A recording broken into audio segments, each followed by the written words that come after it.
ఉంటది. భారతదేశ ప్రజలమైనటువంటి మేము సర్వసత్తాక సార్వభౌమ లౌకిక గణతంత్ర రాజ్యంగా నిర్మించుకున్నటకు మేము ఇది మాది మేకు ఇచ్చుకుంటున్నాము అనేటటువంటిది మనకు రాజ్యాంగ పీఠికలో ఉంటది. అసలు భారతీయులు అంటే ఎవరు? మరి భారతీయులు అంటే ఒక ఆధార్ కార్డు, ఒక ఓటర్ కార్డు, ఒక పాన్ కార్డు, అడ్రస్ ప్రూఫ్, వీళ్ళేనా భారతీయులు అంటే? ప్రతి ఒక్క దేశం యొక్క గుర్తింపు కార్డు ఇదేనా? కాదు కదా. అసలు భారతదేశ చరిత్ర భారతదేశం భరతుడు పరిపాలించినటువంటి భారతదేశం. మనం జంబూ ద్వీపే భరతఖండే భరత వర్షే అనేటువంటి ప్రతిరోజు మనం ఒక శ్లోకం ఒక ఏదైనా ఒక పూజ చేస్తున్నాము అంటే పంతులు చెప్తా ఉంటాం. జంబూ ద్వీపే భరత వర్షే భరతఖండే ఈ విధంగా చెప్తాడు. ఎందుకోసం చెప్పిండు అంటే ఒక హిస్టరీ అనేటటువంటిది ఎప్పుడు కూడా తప్పు చెప్పాలి. అయితే మనం ఒకసారి అసలు భారతదేశము మరి మన భారతదేశాన్ని మనం ఎందుకు గౌరవించుకోవాలి? అసలు మనం ఉన్నటువంటి నేలను ఎందుకు గౌరవించుకోవాలి? ఫస్ట్ ఆఫ్ ఆల్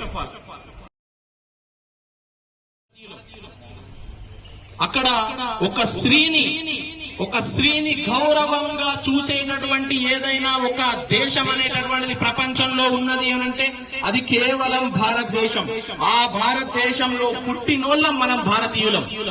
దానికి మనం గర్వపడాలా. ఇక్కడ ఏదో లేదని దుఃఖించాల్సిన అవసరం లేదు.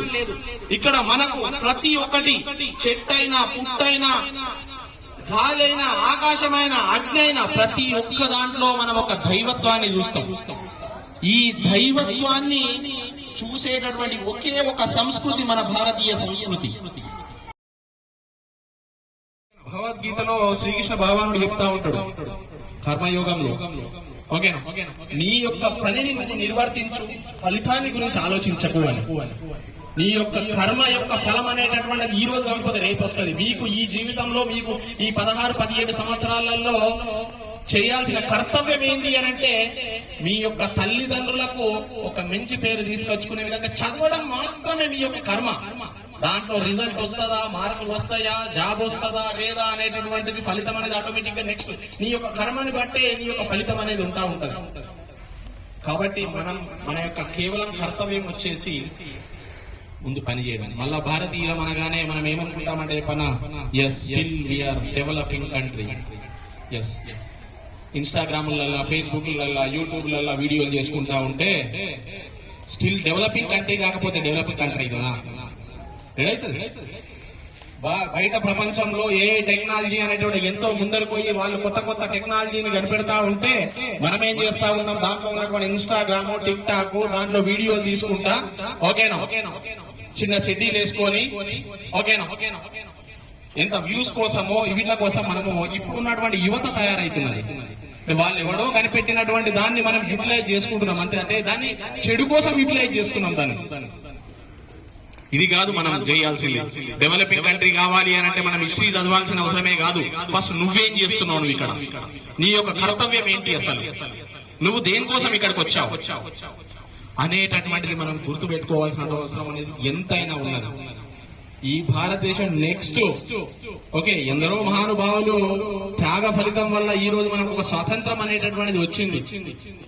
కానీ ఆ స్వాతంత్రాన్ని మనం సార్ వాళ్ళు అన్నట్టుగా నీకు నువ్వు స్వాతంత్రం తీసుకున్నావా లేదా? ఫస్ట్ నీ యొక్క మనసు నుంచి, నీ యొక్క బుద్ధి నుంచి నువ్వు స్వాతంత్రాన్ని తీసుకుంటున్నావా లేదా అనేటటువంటిది ఒకసారి మిమ్మల్ని మీరు క్వశ్చన్ చేసుకునే అవసరం అనేది ఎంతైనా ఉన్నది.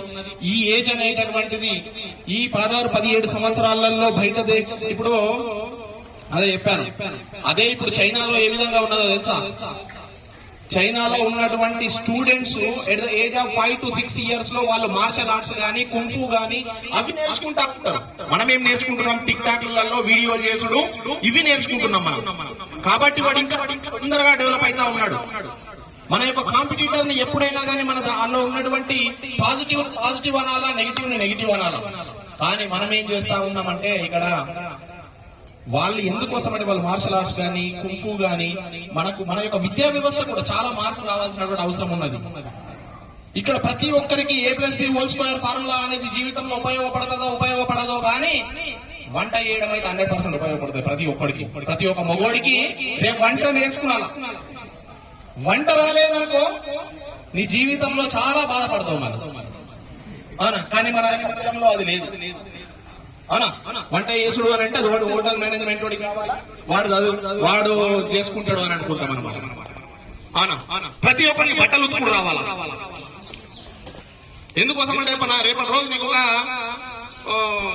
మ్యారేజ్ అయిన తర్వాత నీ భార్య పుట్టింటికి వెళ్తుంది, అలా పుట్టింటికి వెళ్ళిన రోజు బట్టలు తక్కువని ఆఫీస్ పోవాలా అంటే వంట చేసుడు రాదు, నడవదు కదా.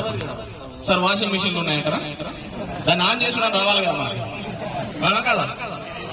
అంటే ఇవన్నీ మన యొక్క ఎడ్యుకేషన్ విద్యా వ్యవస్థలు ఇవన్నీ తెలుసుకున్నాను. కానీ మన పేరెంట్స్ ఎట్లా అయిపోయినట్టే, సార్ నేను పైసలు కడతా నా కొడుకుని బట్టలు ఉతుకుంటావు, బట్టలు ఉతుకుంటావు. అరేడికి బట్టలకు కాలర్కు ఏడం అట్టెంటిందో కూడా తెలియదు, ఆడేం చదువుతాడు? ఆడికి A+B² తో ఫార్ములాతో ఏం చేసేది, టెన్సెస్ తో ఏం చేసేది, వాడికి ఇంకో దాంతో ఏం చేసేది. వాడికి కాలర్కు ఏడేడ మనం షర్ట్ వేసుకుంటే ఏడ మాట్లాడుతుందో కూడా వాడికి తెలియదు, పప్పులో ఎంత వేసుకోవాలో తెలియదు వాడికి. అంటే ఇవన్నీ చాలా చాలా చిన్న థింగ్స్. అలాగే బాధ్యత, ఏ విధంగా బాధ్యత? 16 సంవత్సరాల్లోనే మనం బైక్ ఇయ్యగానే సర్ర వెళ్ళిపోతాం, అవునా? రెడ్ లైట్ పడ్డా కూడా ఓడు చూస్తలేడు కదా అని జంప్ అవుతాం, అవునా?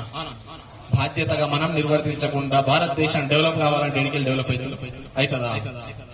రెడ్ లైట్ పడ్డది అని అంటే 60 సెకండ్స్ ఆగడానికి మనకు బాధ అనిపిస్తుంది అనమాట. అరే 60 సెకండ్స్ మనం ఏదో దేశాన్ని ఉద్ధరించేటటువంటి పని చేయగలిగిపోతున్నాం అనే విధంగా అనమాట. పర్రని అది చూస్తలేడు కదా అని, అవునా? సో డ్రైవింగ్ లైసెన్స్ లేకుండా బండి దింపేస్తాం, అవునా? ఏదైనా ఒక అప్లికేషన్ కావాలి అంటే పోయి లంచం ఇస్తాం, మనమే తయారు చేస్తున్నాం. ఇంత విన్న ఇలాంటి ఎన్నో సెషన్లు ఇప్పుడు దగ్గర ఈ 12 ఏళ్లలో ఎన్నో సెషన్లు ఉంటాం. ఎవడు చూస్తున్నాలే మనల్ని, ఎవడు మన కడమలే అనే ఒకే ఒక ఉద్దేశంతోనే ఎవడు చూస్తలేడని మనం తప్పు చేస్తాం. చూసినావా? అదే భారతదేశం యొక్క అభివృద్ధికి అడ్డంకి ఏందో తెలుసా?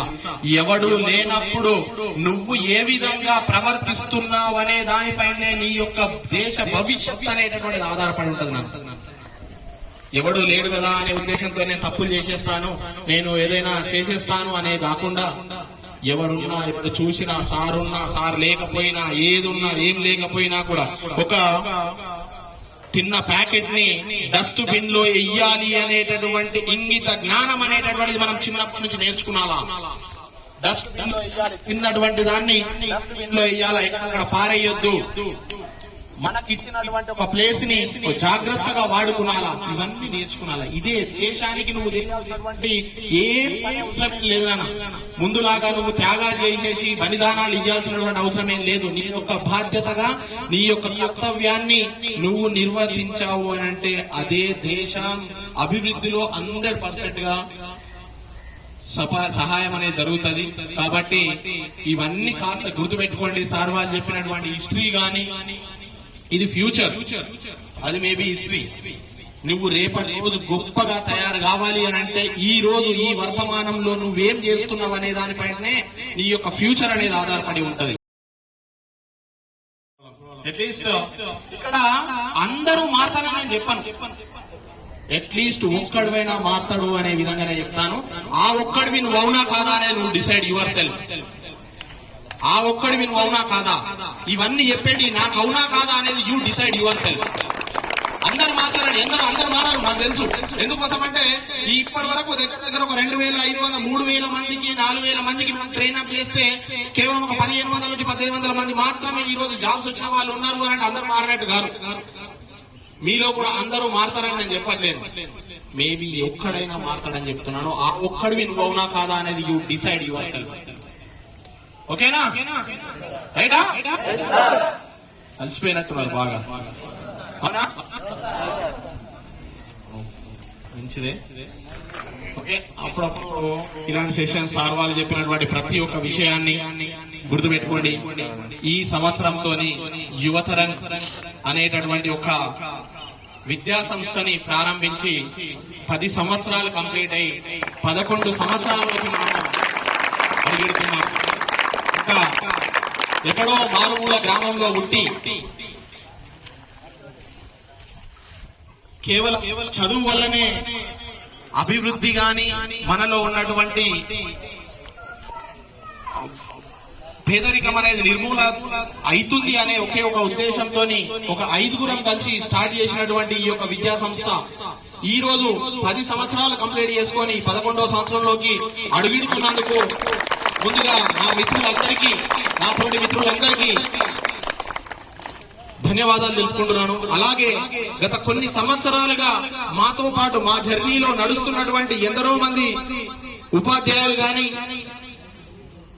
అలాగే స్టాఫ్ గాని ప్రతి ఒక్కరికి ఈ యువతరం యాజమాన్యం తరపున ధన్యవాదాలు తెలుపుకుంటున్నాము. ఎందుకోసమంటే faculty, teaching and non teaching, నేను ప్రతిసారి చెప్తా ఉంటాను, ఇక్కడ యువతరంలో డైరెక్టర్స్ కి ఎంతైతే గౌరవం అనేది దక్కుతుందో లాస్ట్ పని చేసేటటువంటి ప్రతి ఒక్కరికి కూడా అదే గౌరవం అనేది ఇవ్వాలా అనేటువంటి నేను ప్రతి ఒక్క విద్యార్థికి నేను చెప్తా ఉంటా.